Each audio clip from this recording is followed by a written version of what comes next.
بسم اللہ الرحمن الرحیم۔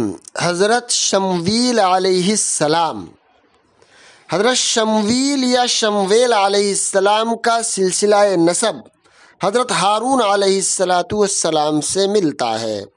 بنی اسرائیل جب سرزمین فلسطین میں داخل ہو گئے تو ان پر ایک ایسا زمانہ گزرا کہ ان میں نہ کوئی نبی یا رسول تھا اور نہ ہی کوئی حاکم۔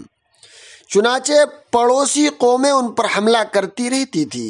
ایسے زمانے میں بنی اسرائیل کی اصلاح اور قیادت کے لیے اللہ تبارک و تعالیٰ نے حضرت شمویل علیہ السلام کو نبی بنا کر بھیجا۔